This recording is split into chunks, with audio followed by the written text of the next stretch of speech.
Hello students, now we are discussing about buyback of shares. It is related with equity shares. Equity shares are ordinary shares. These shareholders are actual owners of the company and they have the voting right.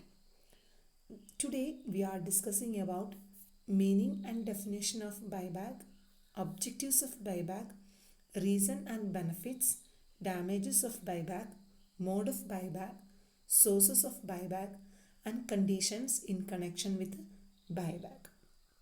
First of all, we have to think about what is the meaning of buyback. Buyback is the reverse of issue of shares. Buyback simply means buying of own shares. It is a process of capital restructuring. It allows a company to buy back its own shares which are issued by it earlier. It is a method of cancellation of a company's share capital.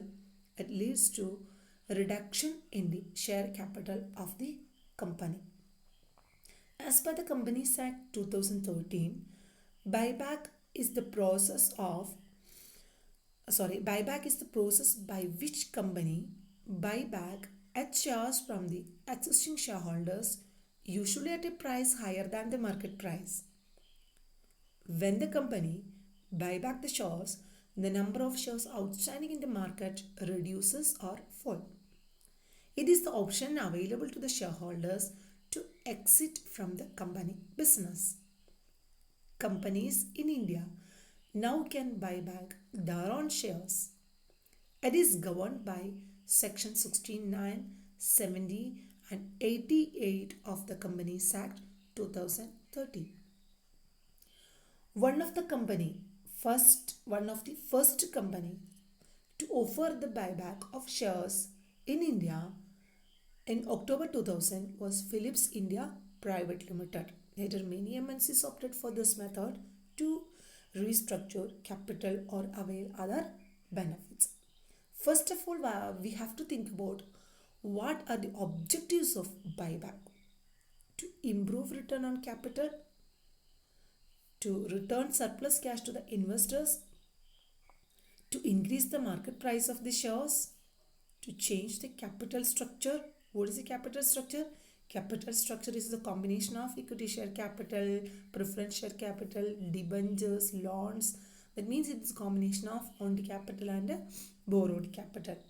Okay, and then to increase EPS, earnings per share, and to prevent hostile takeover bids.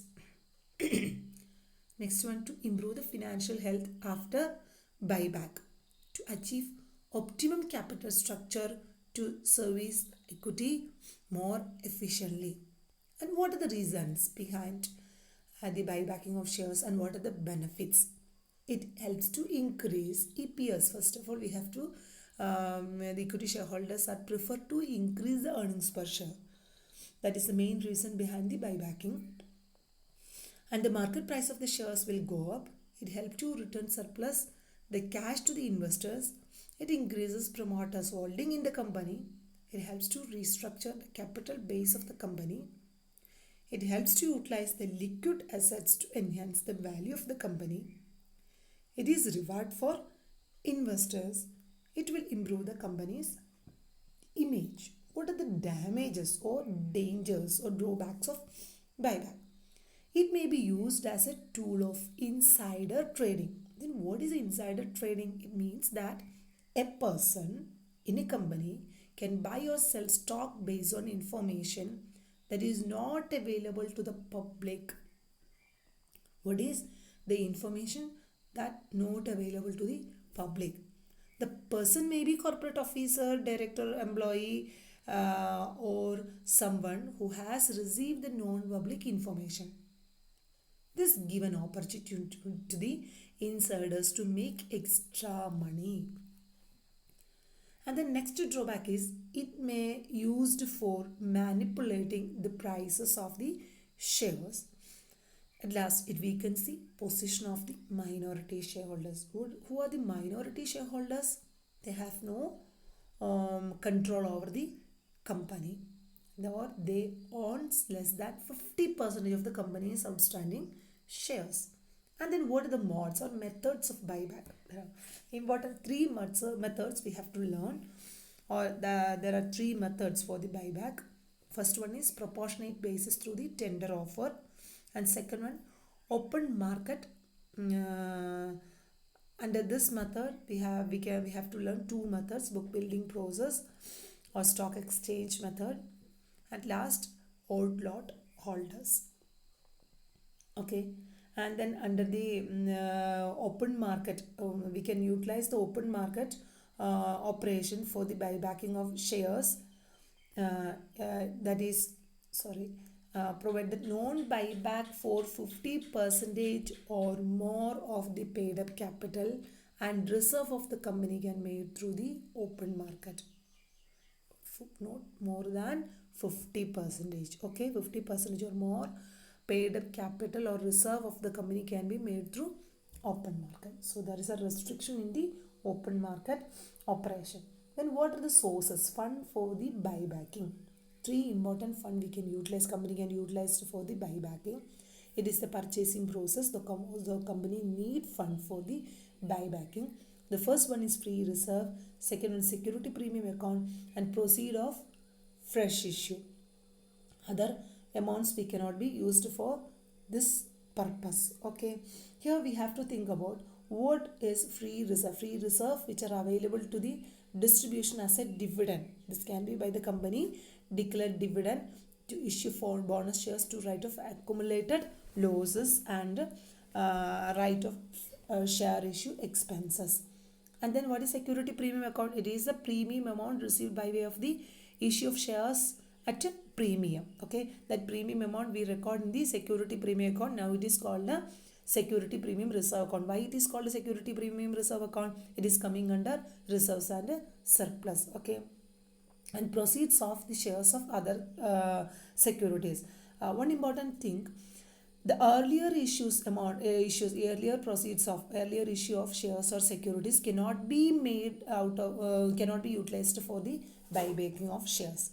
Buyback of any kind of shares or other specified securities cannot be made out of the proceeds of earlier issues of same kind of shares or same kind of other specified securities. At last, we have to learn about conditions of the buyback as per section 68 of the Companies Act 2013 that mentions certain conditions before implementing buybacking or before starting buybacking procedure. Okay, the first one is it should be authorized by the article, and second one, a special resolution in the general body meeting is required. At the same time, if the buyback is up to 10%, the board meeting resolution also required. Then the notice of this meeting should contain explanatory statement with regards to the completion of a full and complete disclosure of all the material factors, necessity of buyback, a class of shares intended to be bought back, the amount invested under the buyback, and the time limit of the completion of buyback. And then maximum number of shares that can be bought back in a financial year is 25% of the paid up share capital. That is maximum number of shares. Same way, maximum amount of shares is also 25% of the paid up share capital and free reserve. Okay, in the case of amount, it should be share capital and 25% of the share capital and free reserve. In the case of number of shares, that is 25% of the paid up share capital.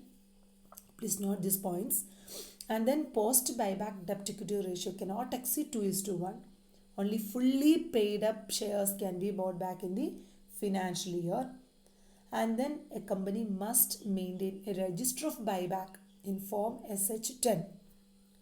Then submit the return of buyback signed by 2 directors, out of which one must be managing director if any. And then a company should physically destroy the shares bought back within 7 days of completion of the buyback. And then observe 6-month cooling period. That is, no fresh issue of shares is allowed in the same category or same class of shares. And then no offer of buyback should be made by the company within a period of 1 year from the date of the closure of the proceeding offer of buyback. At last, The buyback should be completed within a period of 1 year from the date of passing special resolution or board resolution as the case may be. So thank you my dear students. Please watch and give comment with regards to this video, and okay, I see you with the next videos.